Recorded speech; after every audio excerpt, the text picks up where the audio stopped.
So, hi guys, welcome back to my YouTube channel, Set Time Bound Goal, and this was Shandeep Bhaiya. And guys, this is a very important update for all of you.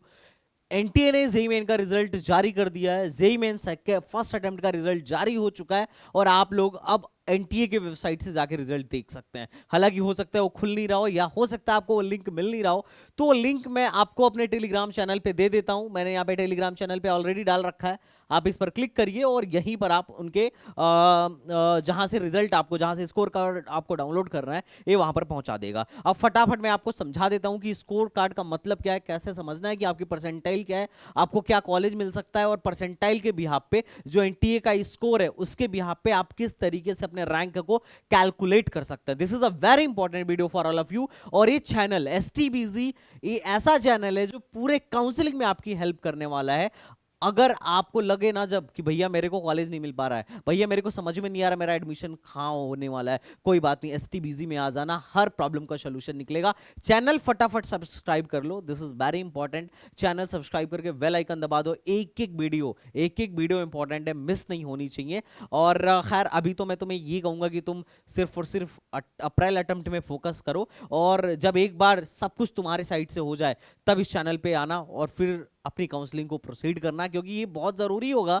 क्योंकि all over India में बहुत सारे mostly engineering college को हम cover करते हैं, हर state की counselling कराते हैं और बच्चों की पूरी तरीके से गाइड करते हैं। जब तक मेरे हर एक भाई को का एडमिशन नहीं हो जाता है तब तक मैं उनका हाथ नहीं छोड़ता हूं। तो guys must subscribe this channel, bell icon को प्रेस करिए, यहां मिलता है आपको ओरिजिनल और एथेंटिक कंटेंट। ओके, तो चलिए पहले एक डाउनलोड करके देखते हैं। तो डाउनलोड करने के लिए सबसे पहले आपको अपना एप्लीकेशन नंबर डालना होगा। मैं किसी का भी एप्लीकेशन नंबर डाल देता हूं।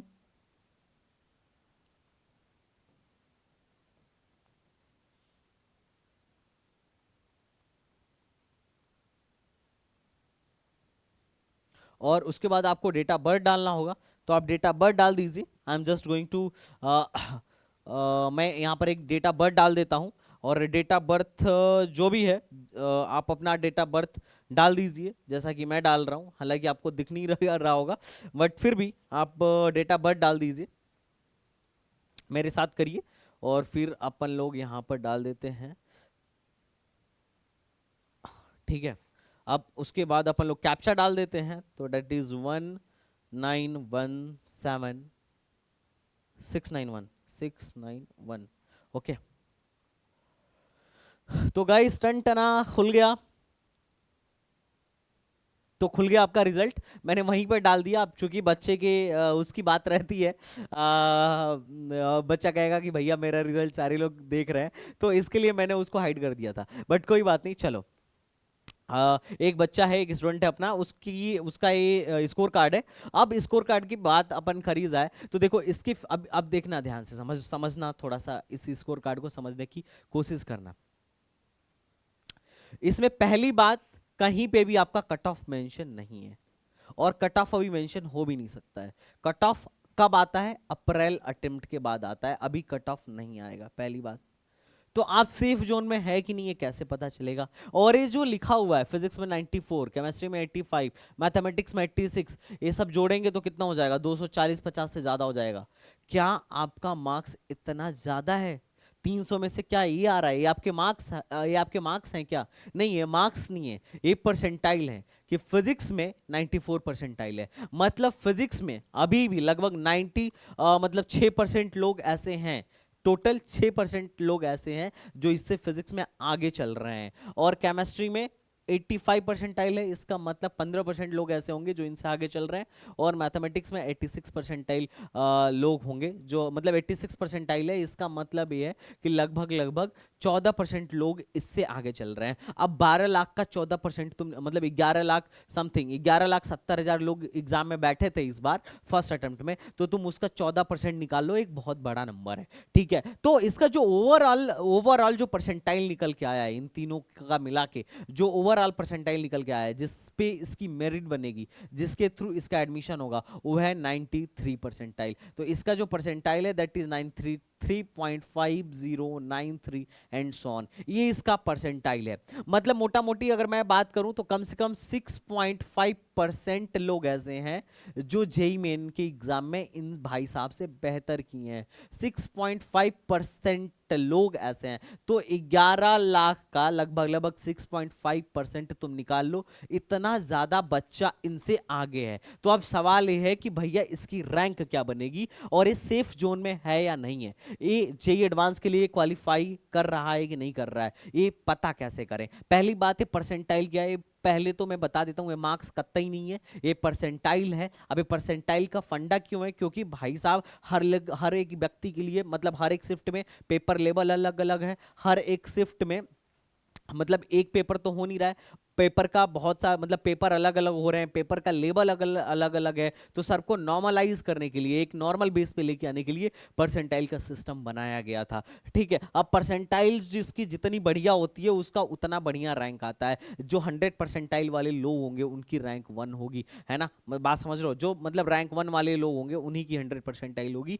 अब 100 परसेंटाइल आने का मतलब ये नहीं है कि 300 में से 300 मार्क्स उनके आ रहे होंगे, नहीं नहीं, ऐसा कुछ नहीं है। ठीक है, वो अपने शिफ्ट में क्या कर रहे होंगे, टॉप कर रहे होंगे। अब बात करते हैं कि भैया जो ये परसेंटाइल है, इस परसेंटाइल का क्या करना है। तो इसी परसेंटाइल से आपकी मेरिट बननी है, इसी परसेंटाइल से आपका रैंक बनना है, और रैंक से ही क्या होगा, आपको कॉलेज मिलेगा। अब जिसका 100 परसेंटाइल आ रहा होगा उसको रैंक 1 मिलेगा, उसके बाद वाले को 2 मिलेगा, उसके बाद वाले को 3 मिलेगा। अब जैसे कि फॉर एग्जाम्पल मैं दिखाता हूं तुम्हें पिछले साल का कुछ डेटा, और फिर मैं तुम्हें रैंक कैलकुलेट करना सिखाता हूं। जैसे एनआईटी ट्रिची है, तो एनआईटी ट्रिची सीएसई मतलब एनआईटी ट्रिची का जो कट ऑफ गया है उसमें 367th रैंक जिसकी थी उसको सॉरी सीएसई में, सीएसई की बात करूं तो 5164 रैंक जिसकी थी उसको क्या मिल गया, एनआईटी ट्रिची में। मतलब इससे कम रैंक जिनकी जिनकी थी एनआईटी ट्रिची में कंप्यूटर साइंस मिल गया। और जो लोग जनरल थे अदर स्टेट के उनको 1669 रैंक तक एनआईटी ट्रिची में एडमिशन मिला था।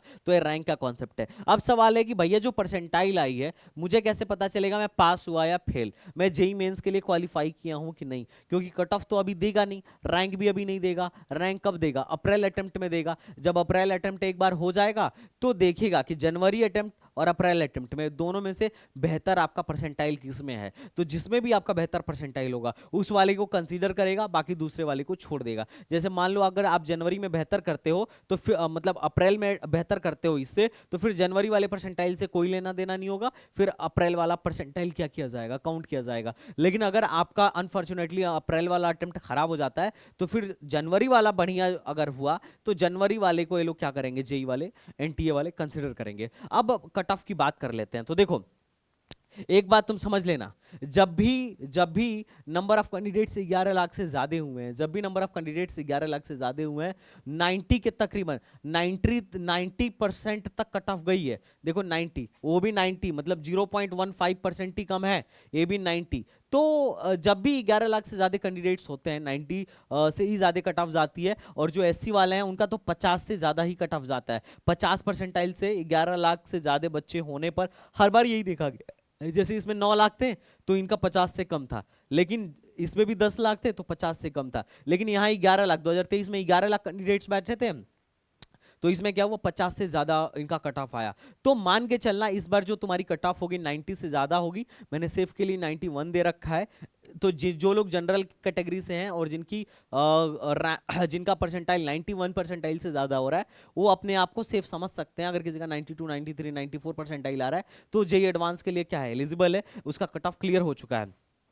अगर आप ईडब्ल्यूएस के हो तो अगर आप 76 से 79 को क्रॉस कर रहे हो, इस बैरियर को क्रॉस कर रहे हो, तो आप जे एडवांस के लिए एलिजिबल हो गए हो, आपने कट ऑफ क्लियर कर लिया है। ओबीसी की बात करूं तो 75% प्लस पे ओबीसी का कट ऑफ क्लियर होने की संभावना है। और एससी की बात करूं तो 50 50 से ज्यादा ही लेके आना पड़ेगा। हो सकता है आपको 51 से भी ज्यादा लेके आना पड़े। और एसटी की बात करूं तो एटलीस्ट 45% आपको लेके आना चाहिए ताकि आप सेफ जोन में पहुंच सके। ओके, तो आई हैव मुझे लगता है कि आपको कट ऑफ का आइडिया हो गया होगा कि आप अभी कट ऑफ अभी आप कट ऑफ क्लियर कर रहे हैं या नहीं कर रहे हैं। अगर आप क्लियर कर रहे हैं तो बहुत बढ़िया, आप और मेहनत करिए ताकि और अच्छी रैंक आई। कट ऑफ क्लियर करने से कुछ नहीं होता है, सिर्फ कट ऑफ क्लियर करने से आपका एडमिशन हो जाएगा इसकी कोई गारंटी नहीं है।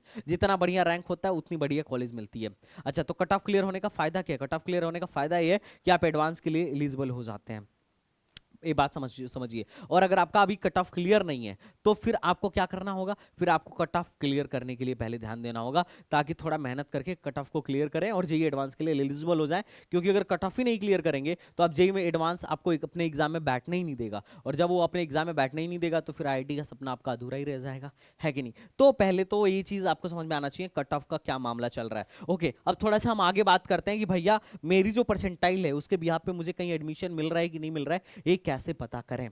ठीक है, तो देखो ये पता करने का बहुत सिंपल तरीका है। देखो ये सारा मैंने रैंक लिख दिया है, मैं परसेंटाइल भी लिखने वाला था पर मैं सोचा कि पहले आप लोग को शेयर कर दूंगा, फिर परसेंटाइल लिखूंगा और उसके बाद ये पीडीएफ आप देख लेना, ये सारी पीडीएफ देख लेना कि कौन सा कॉलेज किस रैंक तक मिलता है। जैसे कि ये टायर 1 में जितने एनआईटीज हैं, वो जैसे ट्रिचिपल्ली, वारंगल, सूरतकल, राउरकेला, एमएनआईटी, इलाहाबाद, कालीकट, जयपुर, आपका सूरत और कुरुक्षेत्र। टायर 2 में ये सारी एनआईटीज हैं, ये टायर 3 की एनआईटीज हैं। अब इनकी कट ऑफ क्या जाती है, ट्रिपल आईटीज की कट ऑफ क्या जाती है, जीएफटीआईज की कट ऑफ क्या जाती है, दूसरे स्टेट के कॉलेजों की कट ऑफ क्या जाती है, इस पर मैं बात कर लूंगा। लेकिन चूंकि ये वीडियो थोड़ा लंबा ना हो इसके लिए मेरे पास थोड़ा कम टाइम है। पहले मैं आपको एक चीज सिखा देता हूं कि आपको रैंक कैसे कैलकुलेट करनी है। हालांकि ये बहुत इफेक्टिव तो नहीं है, लेकिन फिर भी एक अप्रोक्सीमेट रैंक आपको दे देगा। रैंक कैलकुलेट करने का फॉर्मूला है, अगर आप चाहते हो आपकी परसेंटाइल जो भी आ रही है, अगर आप चाहते हो कि भैया मैं जानना चाहता हूं कि मेरे कितना रैंक आ रहा है, क्योंकि रैंक के बिहाफ पे क्या मिलने वाला है, आपको कॉलेज मिलने वाला है। आप जोसा में जाके किसी एनआईटी का कट ऑफ चेक करोगे तो रैंक पूछेगा, सीसा में जाके किसी एनआईटी का कट ऑफ चेक करोगे तो क्या पूछेगा, रैंक पूछेगा। तो मैं आपको एक परसेंटाइल निकालने का बेसिक तरीका बता देता हूं। परसेंटाइल का एक ऑन एन एवरेज, हालांकि ये 100% श्योर बिल्कुल भी नहीं है, ठीक है, और भी एक दो फैक्टर्स होते हैं, पर ऑन एन एवरेज निकालने का तरीका ये है कि की रैंक जो होगा, आपकी रैंक जो होगी वो किसके बराबर होगी, 100 minus percentile into number of student by 100 के बराबर होगी। अब नंबर ऑफ स्टूडेंट कहां से पता चलेगा? तो एनटीए वाले खुद ही नंबर ऑफ स्टूडेंट बताते हैं कि कितना स्टूडेंट इस बार अपीयर हुए थे। जैसे फॉर एग्जाम्पल अगर मैं यहां पर जाऊं, मैं इसको मिटा देता हूं, है ना, फटाफट जब तक मैं मिटा रहा हूं तब तक आप लोग चैनल को सब्सक्राइब करके बेल आइकन दबा लीजिए, बिल्कुल, है ना, ताकि संदीप भैया आपके बार बार यहां पर दिखते रहें। ओके, तो अगर मैं एनटीए की वेबसाइट पर जाता हूं तो एनटीए वाले खुद इसके बारे में बताते रहते हैं चिल्ला चिल्ला के। देखो एनटीए की वेबसाइट पर आप जैसे ही जाएंगे यहाँ पर आपको दिखेगा कि भाई साहब प्रेस रिलीज किया था एनटीए वालों ने। अब प्रेस रिलीज में इन्होंने साफ साफ लिखा हुआ था कि भैया देखिए इस बार 12,21,615 लोग रजिस्टर किए थे, और जिसमें से अपीयर कितने हुए थे, 11,07,036। तो 11,70,036 बच्चे अपीयर हुए थे, इतने लोग एग्जाम में बैठे थे। तो इनके बिहाफ पे अगर आप परसेंटाइल निकालना चाह रहे हो, अगर इनके बिहाफ पे 11,00,000, ठीक है, 70,036, 11,70,036, ठीक है, इनके भी यहाँ पे अगर आप परसेंटाइल निकालना चाहते हो तो आप निकाल सकते हो, क्योंकि नंबर ऑफ स्टूडेंट्स अपने इतने हो गए।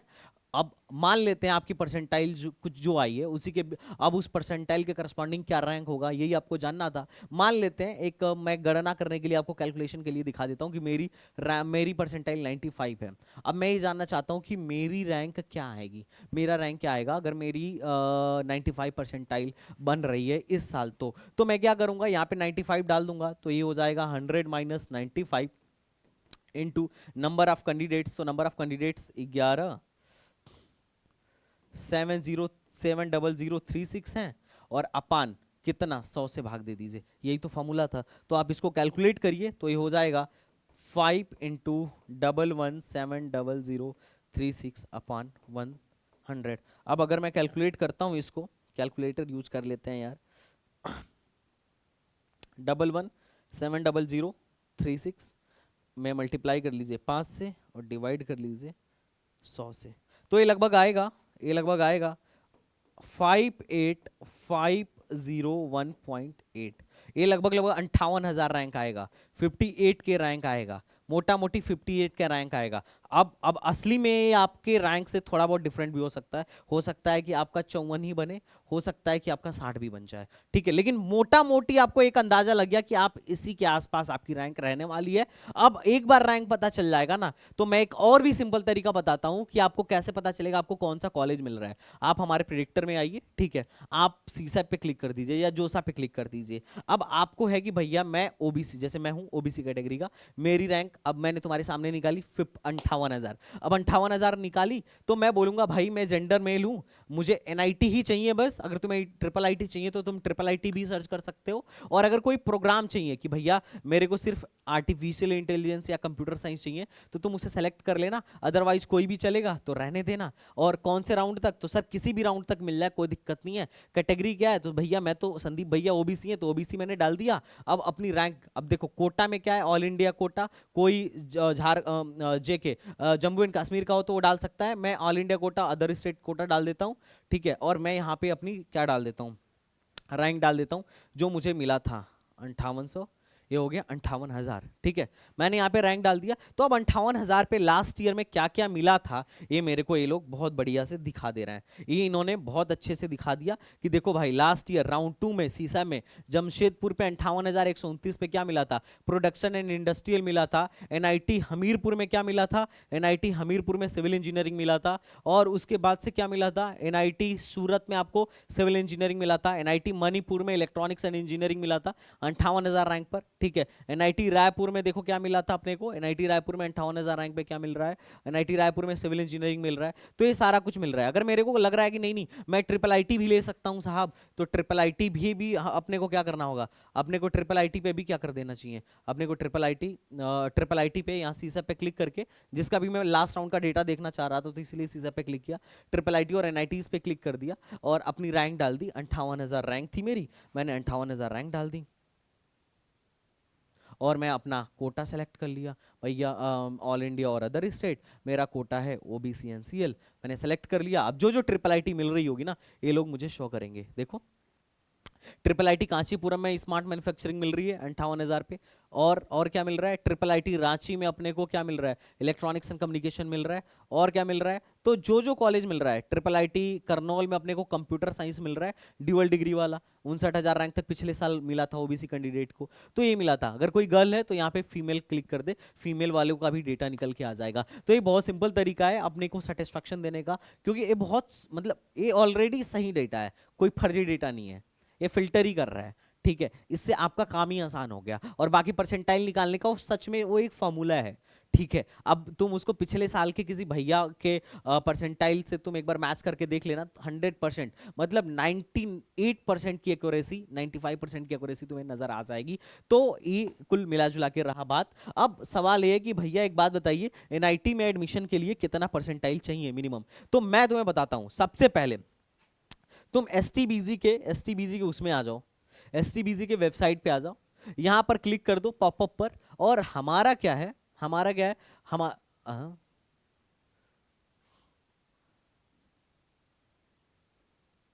ओके ओके, एसटीबीजी की वेबसाइट पर आ जाओ, ठीक है। पॉपअप को काट देना, लॉगिन एंड रजिस्टर पर क्लिक कर देना। और हमारा एक वेबिनार है आज शाम को, अब वेबिनार ज्वाइन करना और अपने सवालों को हमसे पूछो and I will tell you, हम लोग ऑनेस्टी के साथ बताएंगे कि तुम्हें क्या मिलने वाला है और तुम्हें आगे क्या करना चाहिए, आगे की प्रिपरेशन कैसे करनी चाहिए। I hope you are getting my point कि what I am saying to you, ठीक है। ये देखो यहाँ पे कोर्स है, 1 रुपए का वेबिनार है और ये वेबिनार बहुत ही ज़्यादा इफेक्टिव है। तुम फटाफट इसको, 1 रुपए का कोर्स है, यहाँ से बाय नाउ करके तुम क्या कर लो, ज्वाइन कर लो। 1 रुपए का कोर्स है, कुछ जाता नहीं है इसमें। मैं तुम्हें काउंसलिंग कैसे करना है ये बता दूंगा, तुम्हें क्या कॉलेज मिल रहा है ये बता दूंगा, कॉलेज चूज करते टाइम क्या क्या ध्यान रखनी चाहिए, अपने अप्रैल अटेम्प्ट के लिए तुम्हें क्या क्या और चीज़ों को ऐड करनी चाहिए ताकि तुम्हारी प्रिपरेशन क्या हो सके और अच्छी हो सके। मतलब वेबिनार ज्वाइन करने के बाद फुल्ली मोटिवेट हो जाओगे पढ़ने के लिए, बोलोगे भाई अब फाड़ डालूंगा। तो भाई फटाफट तुम लोग वेबिनार ज्वाइन करो, आज शाम को 6 बजे है। आई होप इतना सब एनफ होगा। अब एनआईटीज में जाने के लिए क्या रैंक चाहिए, ट्रिपल आईटी में जाने के लिए क्या रैंक चाहिए, I will talk about it कि इसके लिए मिनिमम परसेंटाइल क्या चाहिए, मैं एक नई वीडियो बना दूंगा, डोंट वरी गाइज। तो चलो गाइज मिलते हैं नेक्स्ट वीडियो में, तब तक के लिए बाय बाय, टाटा एंड जय हिंद।